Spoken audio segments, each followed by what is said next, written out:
Hello everyone. सो इस particular series के अंदर हम दिल्ली पुलिस के जो भी आपके 2020 के अंदर एग्ज़ाम हुए थे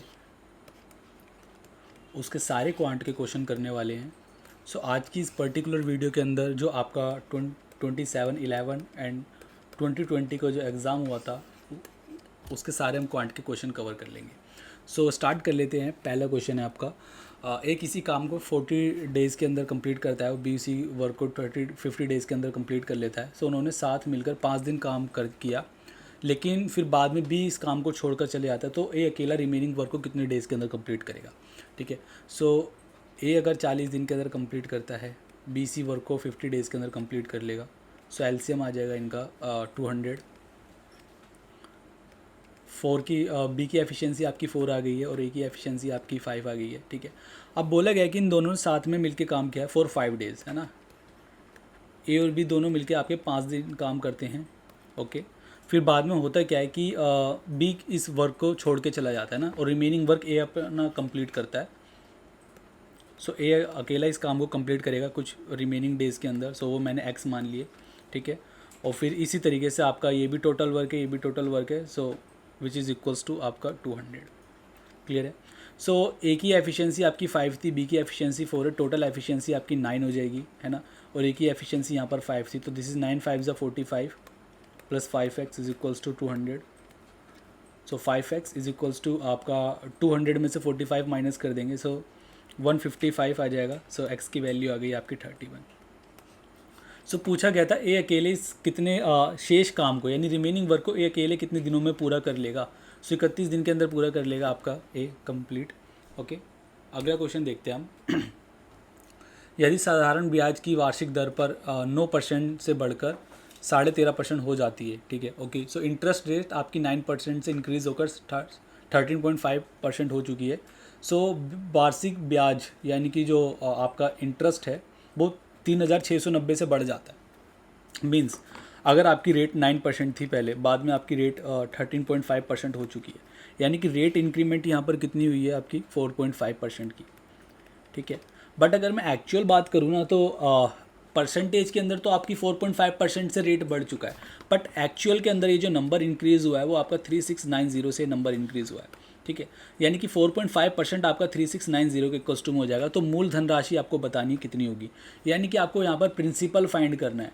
ठीक है।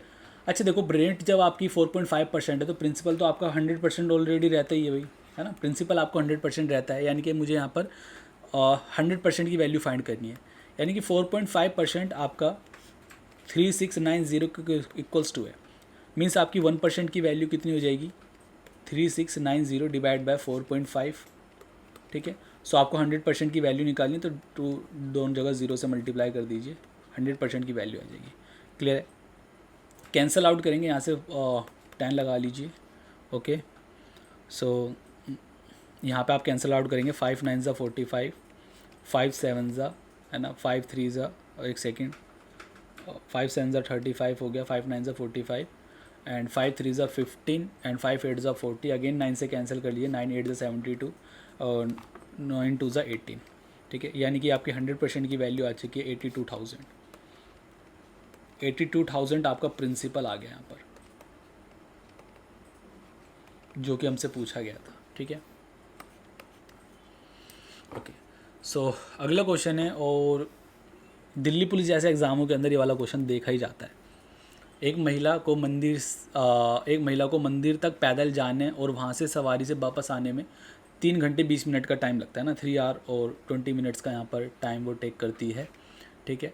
अगर वो दोनों तरफ कोई ना कोई व्हीकल यूज़ कर लेती है तो उसको 2 घंटे कम लगते हैं ना।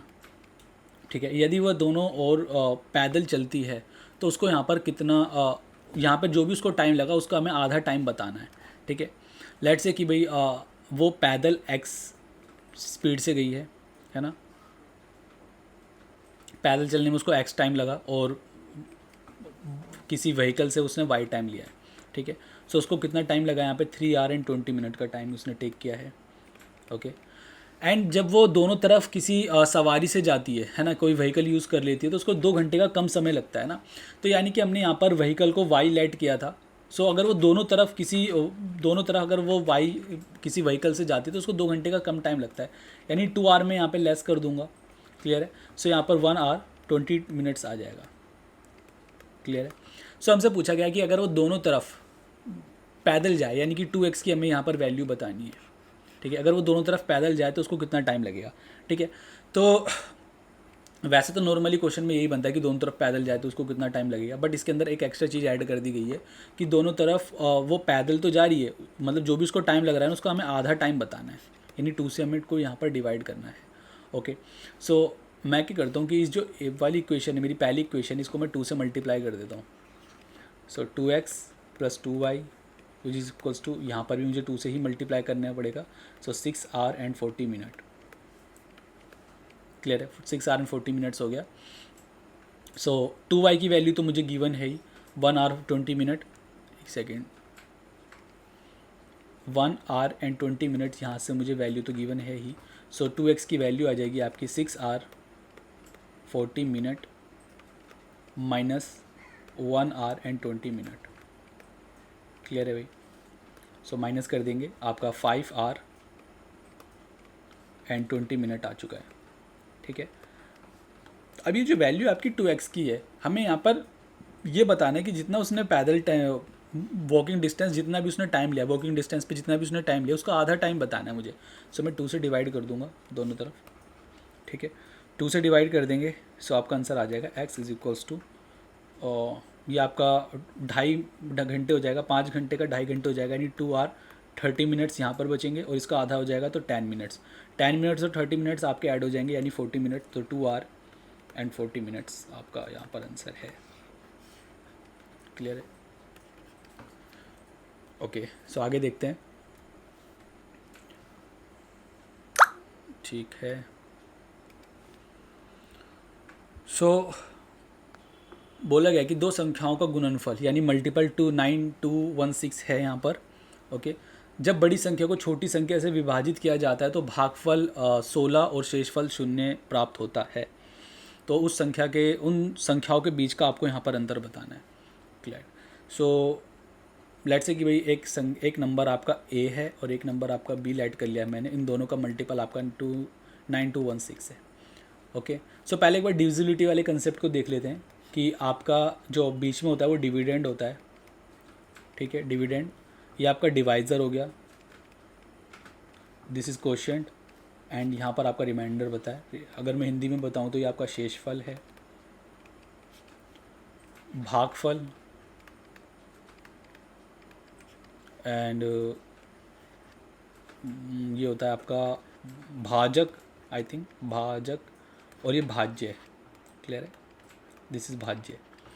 ओके, सो कोई नंबर है, हमसे बोल रखा है कि जब बड़ी संख्या को छोटी संख्या से विभाजित किया जाता है, मीन्स अगर मैं बड़ा नंबर ए मान लेता हूँ, सो लेट्स से कि भाई ए को मैंने डिवाइड किया बी से, सो विभाजित किया जाता है तो भागफल आपका 16 आता है, यानी 16 आपका क्वोशिएंट आ रहा है, और रिमाइंडर आपका आता है यहाँ पर 0। ठीक है, रिमाइंडर आपका 0 आ चुका है। सो अगर मैं यहाँ पर वैल्यू निकालता हूँ ए की, सो ए इज इक्वल्स टू हो जाएगा आपका, इन दोनों को मल्टीप्लाई कर लिया जाएगा।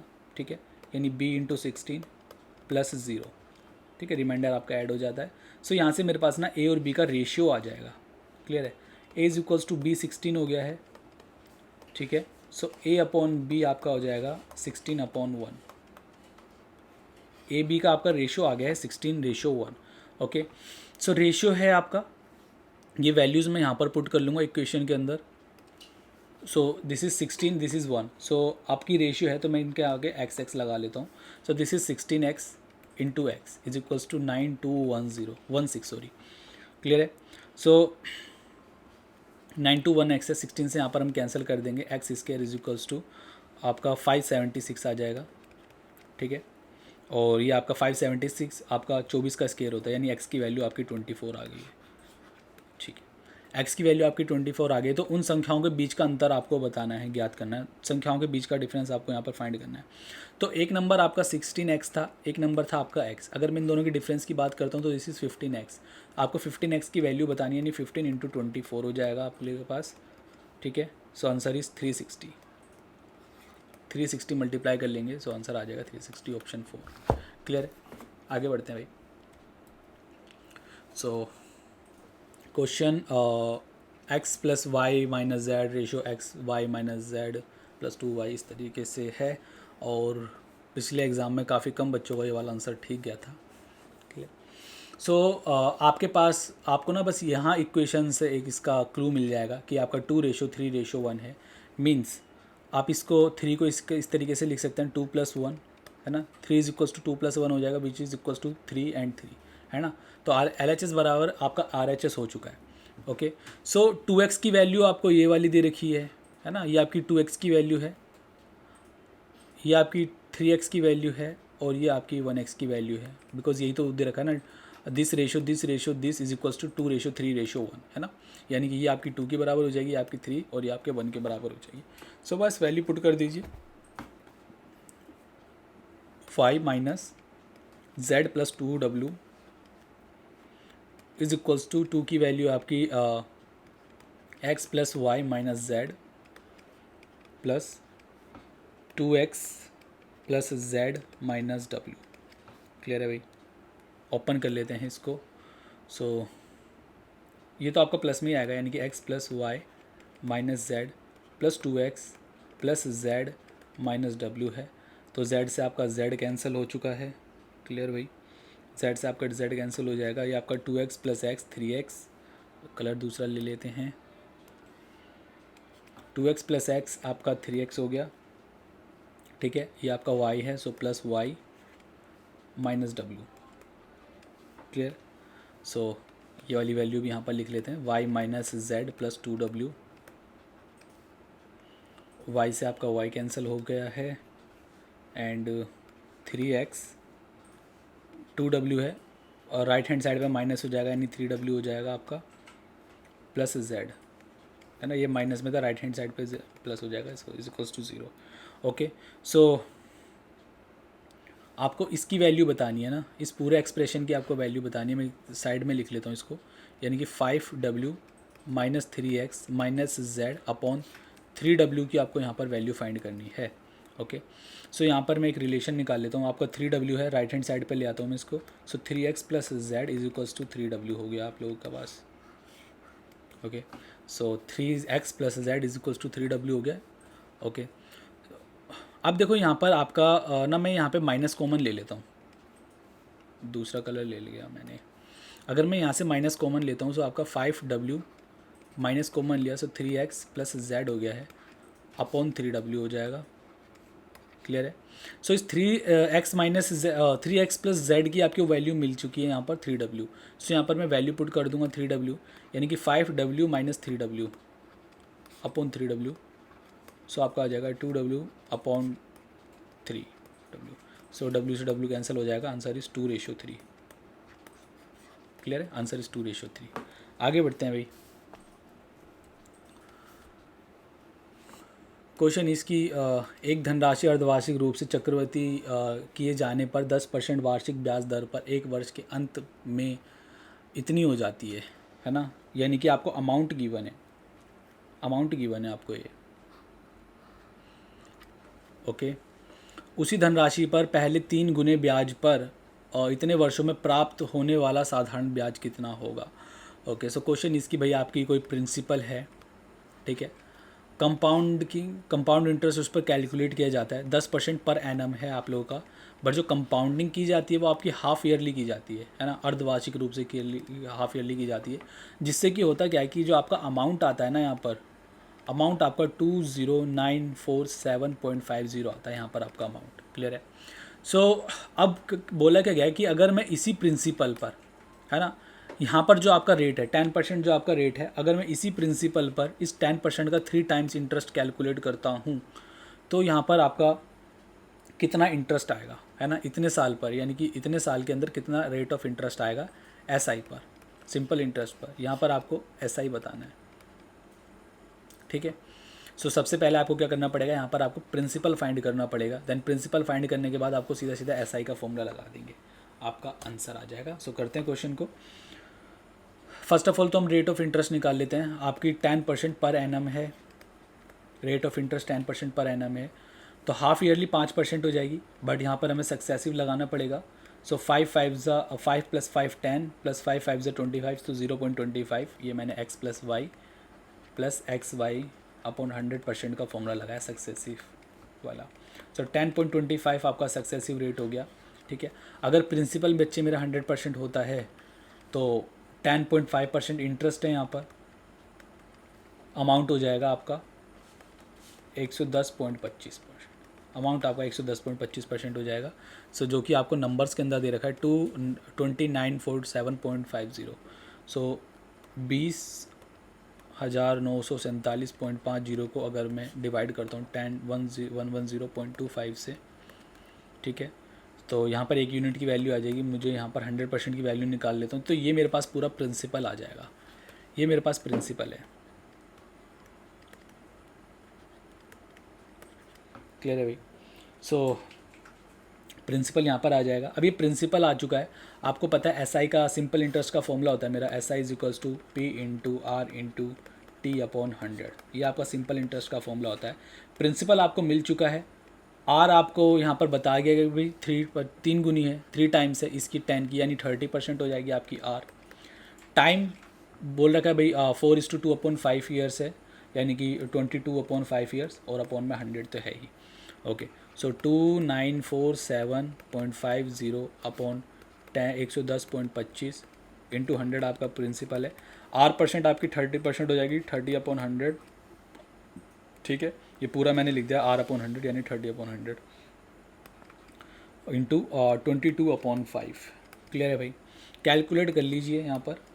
ओके, सो आंसर आ जाएगा आपका 25080, ठीक है। मैंने पहले कैलकुलेट कर लिया था, यहाँ पर बड़ा टाइम लगेगा तो नहीं कर रहा मैं। Answer is 25080। आगे बढ़ते हैं।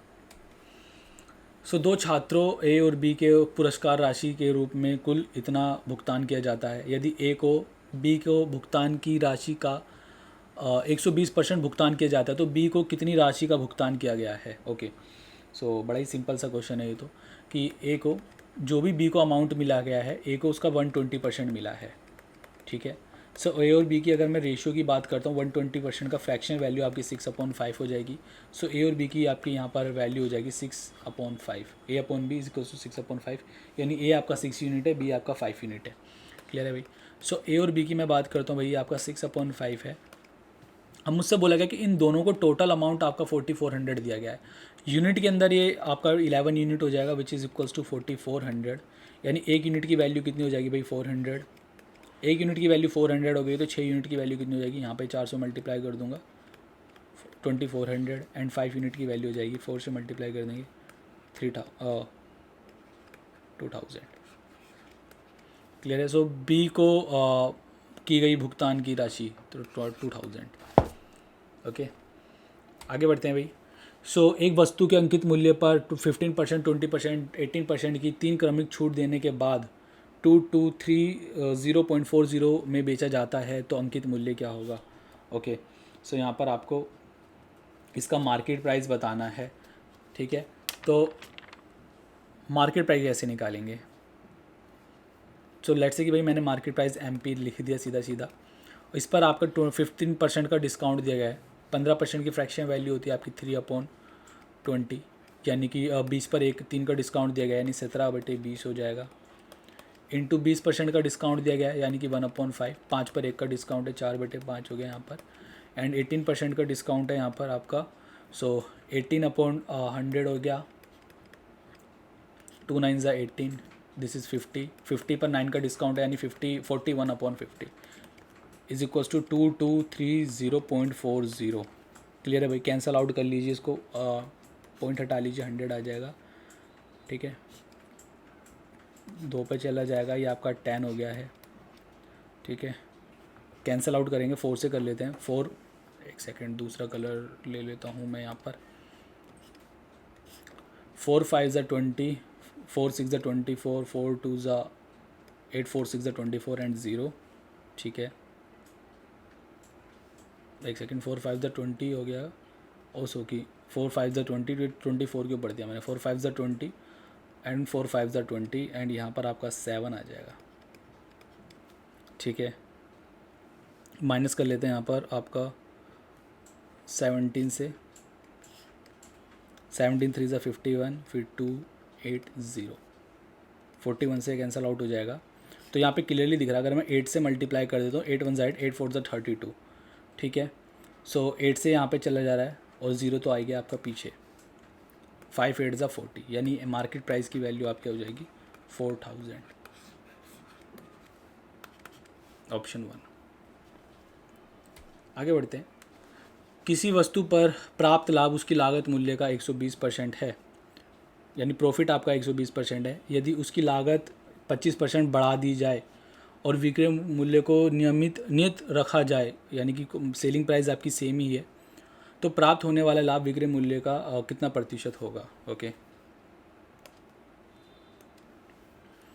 तो लेट्स से भाई कॉस्ट प्राइस मेरी 100% है, यहाँ पर इसको 120% प्रॉफिट हुआ है, प्रॉफिट आपका 120 है। सो सेलिंग प्राइस कितनी हो जाएगी, cost price plus profit, selling price is 220, ठीक है।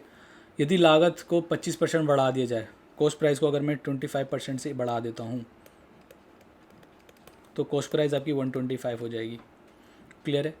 सो कॉस्ट प्राइस आपकी 25 हो गई और हमसे बोला गया है विक्रय को नियत रखा जाए, यानी विक्रय मूल्य आपका सेम ही रहे, तो आपका सेलिंग प्राइस 220 ही रहेगा। तो इस केस के अंदर आपका प्रॉफिट कितना है भाई, कि सेलिंग प्राइस में जो कॉस्ट प्राइस माइनस कर देंगे, सो प्रॉफिट इस केस में आपका 95 आ जाएगा। ओके, सो आपको यहाँ पर प्रॉफिट परसेंट बताना है, प्राप्त होने वाला लाभ विक्रय मूल्य का कितना प्रतिशत। अच्छा, सो प्रॉफिट आपका सेलिंग प्राइस का कितना परसेंट है, ये हमें यहाँ पर कैलकुलेट करना है। सो प्रॉफिट सेलिंग प्राइस का कितना परसेंट है, 220 × 100, ठीक है। कैंसिल आउट कर लिया भाई, 0 से 0, 2 5 10, this is 11, 475 divide by 11, this is 43.1% के आसपास आएगा। तो अप्रोक्सीमेटली बताना था मैं, निकटतम, तो 43.1, 43% के पास है। क्लियर है। आगे बढ़ते हैं भाई। सो 0.529 और 2.01 का गुणनफल 1 से कितना अधिक होगा, 1 से कितना ज़्यादा है, इन दोनों का मल्टीप्लाई। तो 0.529 मल्टीप्लाई 2.01 का मल्टीप्लाई आपको बताना है। तो मैं क्या करता हूँ कि ना, पहले इस 2 को मल्टीप्लाई कर देता हूँ, फिर इस 1 से मल्टीप्लाई करके ऐड कर दूंगा, है ना। क्लियर है। सो अगर मैंने 2 से मल्टीप्लाई करा तो ये आपका 58 हो जाएगा, एंड 5 2 10, यानी कि 1.058 हो चुका है आपका 2 से मल्टीप्लाई करने के बाद। क्लियर है भाई।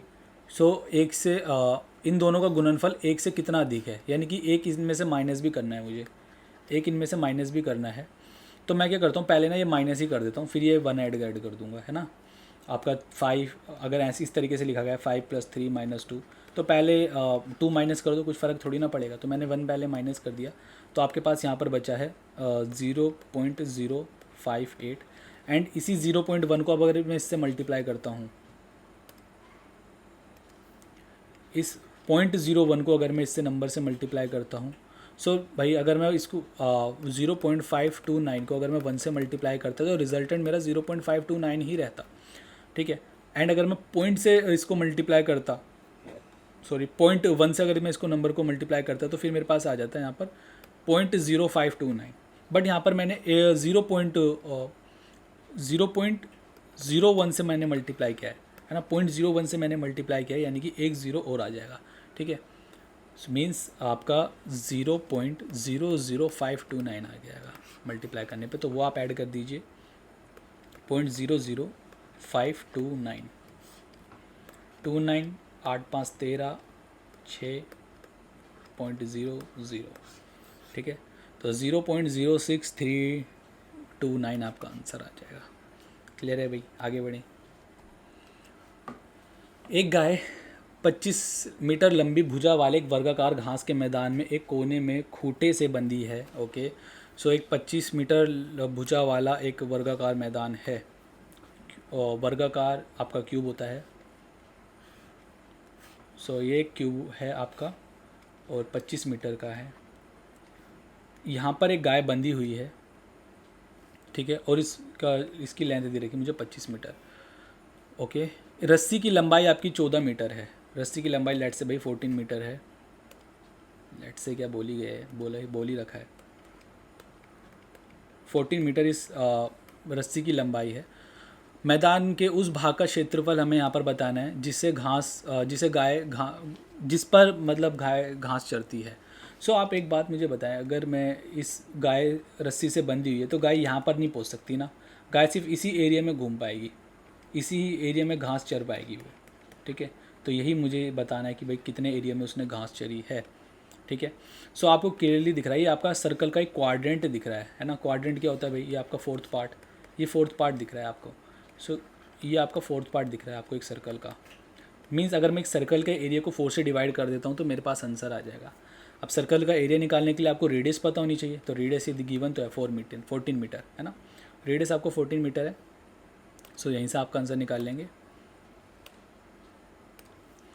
पाई आर स्केयर। ठीक है, पाई आर स्केयर हो गया और डिवाइड बाय 4, बिकॉज मुझे क्वाड्रेंट यहाँ पे फाइंड करना है। 22/7, रेडियस आपकी 14 इंटू 14 हो गई, इंटू में 4 हो जाएगा, ये वाला 4 है आपका। ठीक है, 7 2 ज़ा 14, 4 से मैंने 2 कैंसिल कर दिया, दिस इज़ 11। ओके, सो 11 2 ज़ा 22 एंड 14 2 ज़ा 20। एक सेकेंड, आपने 22/7 है, 7 2 ज़ा 14 हो गया है, 2 2 ज़ा 4 और ओके ये आपका कैंसिल हो तो चुका है, 2 2 ज़ा 4, ये आपका 11 बचा है। तो यानी 11 इंटू 14 बचा, रिमेनिंग 2 नहीं था, वो थोड़ी कन्फ्यूज़न हो गई। इन 14 इंटू 14 आपका 154 आंसर है। क्लियर। यहाँ पर आपने देखा कि इस 25 का कुछ भी यहाँ पे यूज़ ही नहीं हुआ। अगर आपसे रिमेनिंग पूछता कि रिमेनिंग घास खाने के बाद कितना एरिया रिमेनिंग बचा है, तो आप फिर वो 25 मीटर आपका यूज़ के अंदर आता, यानी कि फिर आपको स्केयर के एरिया के अंदर से ये वाला एरिया माइनस करना पड़ता है ना, घास वाला एरिया, ग्रास वाला एरिया आपको माइनस करना पड़ता, जो कि आपका 154 है। और 25 इंटू 25 आपका 625 माइनस 154 आपका उस केस के अंदर रिमेनिंग एरिया का आंसर आता। ठीक है, बट इस केस के अंदर अभी कुछ यूज़ ही नहीं हुआ है। अगला क्वेश्चन देखते हैं भाई, 12th क्वेश्चन है। 5 मित्रों का औसत मासिक वेतन 62,000 है। 5 मित्र में से एक सुरेंद्र की पदोन्नति हो गई, उसके वेतन में वृद्धि हो गई, और यदि उसके वेतन का नया औसत, उनके वेतनों का नया औसत अगर इतना है तो सुरेंद्र का मासिक वेतन में कितनी वृद्धि हुई है। सुरेंद्र के मासिक वेतन में यहाँ पर कितनी वृद्धि हुई है वो हमें यहाँ पर बतानी है। ओके, सो 5 दोस्त थे जिनका जो एवरेज सैलरी थी वो 62,000 थी। ठीक है, 5 ही दोस्त रहे, उसमें से एक दोस्त की एवरेज सैलरी मतलब सैलरी इंक्रीज़ होने के बाद जो एवरेज सैलरी थी वो 64,250 हो चुकी है। यानी कितनी इंक्रीज़ हुई है यहाँ पर, 2250। ठीक है, 2250 इंक्रीज़ हुई है, और वो जो 2250 इंक्रीज़ हुई थी वो सारे दोस्तों में यहाँ पर बढ़ चुकी थी। ठीक है, सो 2250 इंटू 5 हो जाएगा आपका, मल्टीप्लाई कर लेंगे, 22 पंजे 110 होता है, 5 5 ज़ा 25 ठीक है, 11,250 आपका आंसर है। ठीक है, आगे बढ़ते हैं। एक व्यक्ति अपनी मासिक आय का 22% घर के किराए में, 40% घरेलू खर्चों में और घरेलू खर्चों और राशन पर, और शेष आय का 50% बच्चों की शिक्षा पर और अन्य मदों पर खर्च करता है। यदि उसकी मासिक वेतन 3,800 है तो शिक्षा और अन्य मदों पर किए जाने वाला खर्च उसको यहाँ पर फाइंड करना है। ओके, सो अगर मैं बात करता हूँ यहाँ पर 22% वो किराए पर यानी हाउस रेंट पर खर्च करता है, घर के खर्च पर। हाउस रेंट की अगर मैं बात करता हूँ 22% वो एक्सपेंस कर देता है यहाँ पर, 40% वो घरेलू खर्चों पर। ठीक है, अगर मैं वैसे एक्सपेंस की बात करता हूँ तो 40% यहाँ पर उसने कर दिया, एंड शेष आय का 50% वो बच्चों की शिक्षा पर, शिक्षा और अन्य मदों पर खर्च करता है। ठीक है, अगर मैं यहाँ पर रिमेनिंग इनकम मानता, अगर मैं रिमेनिंग पूरी इनकम उसकी अगर 100% है तो यहाँ पर वो कितना एक्सपेंस कर चुका है, 62% वो अपना खर्च कर चुका है। यानी अब उसके पास रिमेनिंग कितनी इनकम रह चुकी है, रिमेनिंग की अगर मैं बात करता हूँ तो रिमेनिंग उसके पास 38% उसकी इनकम रह गई है। अब उसने बोला जो रिमेनिंग इनकम है उसकी, रिमेनिंग जो इनकम है उसका 50%, इस इनकम का 50% वो बच्चों की शिक्षा पर खर्च करता है ना, चाइल्ड एक्सपेंस पर वो खर्च करता है। तो 38 का 50% कितना हो जाएगा, 19। ठीक है, अब उसने बोल रखा है यदि उसकी मासिक बचत 3800 है तो उसने तो शिक्षा और अन्य मदों पर किए जाने वाला खर्च बताना है। शिक्षा और अन्य यानी कि चाइल्ड पर जो उसने खर्च किया, बच्चों की शिक्षा पर जो खर्च किया है उसका हमें यहाँ पर वैल्यू बतानी है, यानी इस 19 यूनिट की मुझे यहाँ पर वैल्यू बतानी है। ओके, सो एक बार मैं देख लेता हूँ कि उसके पास सेविंग कितनी बची है यहाँ पर।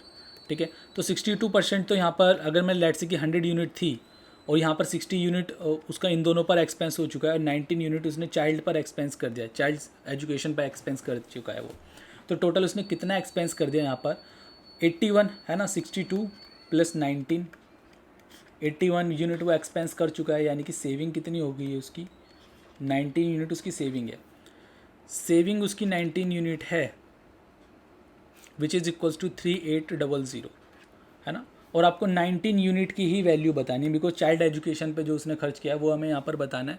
सो 19 यूनिट की ही वैल्यू बतानी है, तो एक यूनिट की वैल्यू हो जाएगी 3800 अपॉन 19 एंड अगेन 19 यूनिट की वैल्यू बतानी है, तो 19 से दोनों तरफ मल्टीप्लाई कर देंगे, 19 कैंसिल हो जाएगा, यानी 3800 ही आपका आंसर है। ठीक है, ऑप्शन 3। आगे बढ़ते हैं।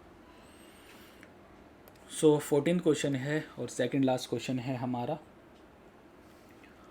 दिस कि विमाव वाले एक लोहे के घनाव को पिघलाकर एक ठोस गोला बनाया जाता है। घनाव क्यूबॉइड होता है आपका, क्यूबॉइड पिघलाकर एक ठोस गोला यानी कि स्पेयर बनाया जाता है।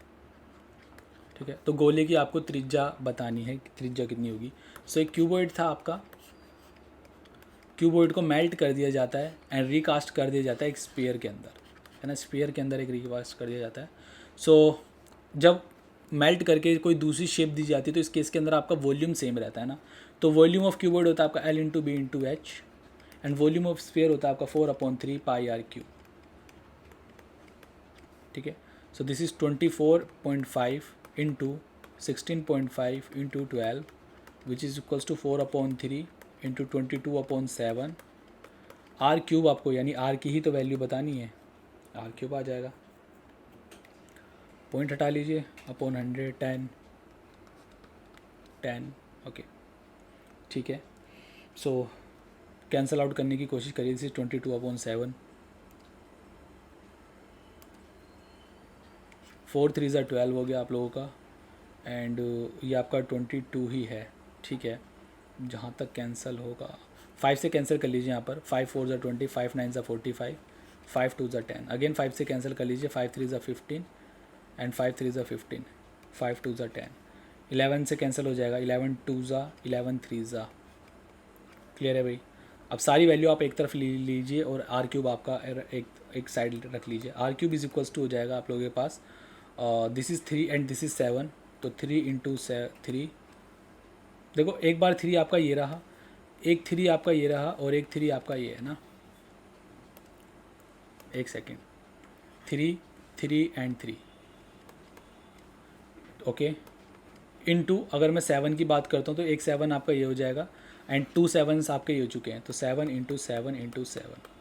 ओके, एंड अगर मैं अपोन की बात करता हूँ तो अपोन में आ जाएगा आपका 2 इंटू 2 इंटू 2। क्लियर है भाई। सो करते हैं इसको सोल्व। अगर मैं यहाँ पर क्यूब रूट हटाता हूँ आर से क्यूब हटा के, तो आपका यहाँ पर क्यूब रूट बन जाएगा। So r is equals to 3 into 7 हो जाएगा। ओके, एंड अपोन में आ जाएगा आपका 2। क्लियर है, तो 7 3 21 अपॉन 2 हो जाएगा, इसको कैंसिल करेंगे, 2 5 10, ओके 2 10 20, 2 5 10, यानी 10.5 आपकी रेडियस आ चुकी है। ऑप्शन 3 आपका आंसर है। लास्ट क्वेश्चन, वह छोटी से छोटी कौन सी संख्या है जिसे 3 4 3 2 में जोड़ने पर प्राप्त योगफल 10 5 4 और 2 से पूर्णतः विभाजित हो जाए। ओके, सो यानी 3 4 3 2 के अंदर एक ऐसा नंबर जोड़ना है हमें, एक्स एक ऐसा नंबर जोड़ना है जो कि रिजल्टेंट योगफल आपका जो भी यहाँ पे जो रिजल्टेंट आता है आपका, जो आपका एक्स की वैल्यू ऐड करने पे जो भी आपका रिजल्टेंट आता है वो आपका 10 5 4 और 2 से डिविजिबल हो जाए, है ना। अगर मैं इनका एलसीएम लेता हूँ तो आपका आता है एलसीएम 20, यानी कि रिजल्टेंट आपका 20 से डिवाइड होना चाहिए ना, तो ये तो मैं ऑप्शन के थ्रू ही कर सकता हूँ, है ना, ऑप्शन के थ्रू ही कर लूँगा। मीन्स अब आप x की ऐसी कौन सी वैल्यू, ये सारी आपको x की वैल्यू गिवन है ना, ये सारी ही आपको x की वैल्यूज़ गिवन है। तो x की ऐसी कौन सी वैल्यू रखता हूँ मैं यहाँ पर, इनमें से ऐसी ऐसी कौन सी वैल्यू रखता हूँ मैं x की जिसको पुट करने पर वो आपका 20 से डिविजिबल हो जाए। तो सीधी सी बात है, अगर मैं 10 यहाँ पे पुट करता हूँ तो यूनिट डिजिट मेरा 2 आएगा।